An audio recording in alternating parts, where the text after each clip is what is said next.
In this video, I'll be showing you how to make a row of cross stitch.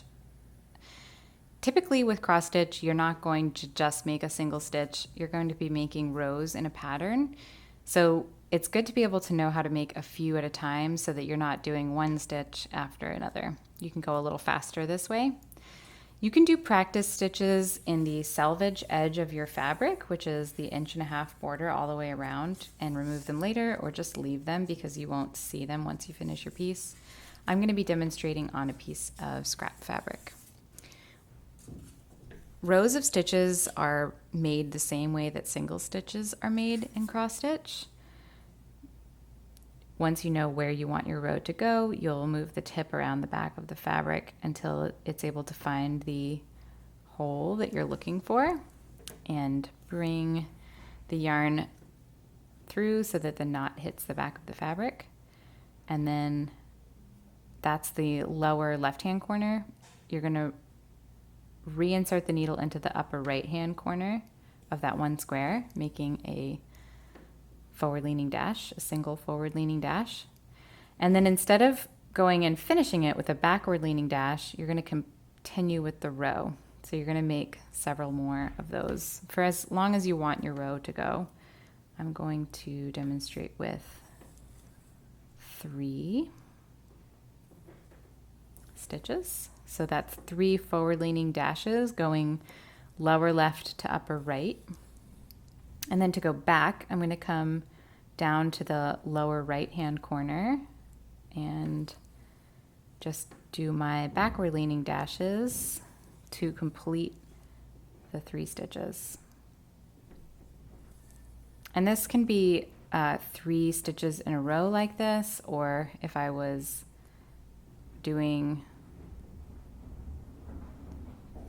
3 stitches on an angle, that would be fine too. Took me a second to find my hole there. And then that completes a small row of stitches. I'm also going to show you a time saver. So once you get comfortable with this and you want to make your row, you can pull the needle all the way through like that. And I've reinserted it into the upper right hand corner, but instead of pulling it all the way through to the back, I'm actually just going to angle it down and point it at the next. So that was lower left, and I've reinserted the needle in the upper right hand grid, and then instead of pulling it all the way through, now it's coming down into the lower left of the next square and pulling it all the way through like that. So that still makes a forward-leaning dash, but it just saves me one long step with a little bit less pulling. Oops. That, not the ideal. 1, 2, 3.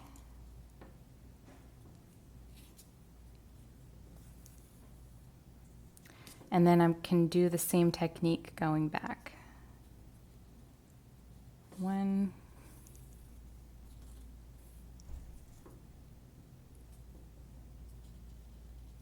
2, and then for the very last stitch, I am just going to insert it all the way to the back since I just completing one more stitch. So that's a slightly quicker row of stitches. Then I'm going to do a 2-knot tie off like this.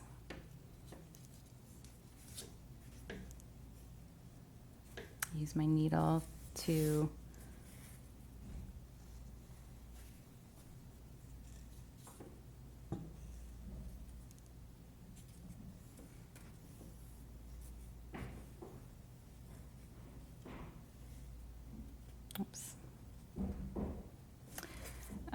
you can also hide your thread by laying it down when you're at the end of a stitch by on the very back of your work.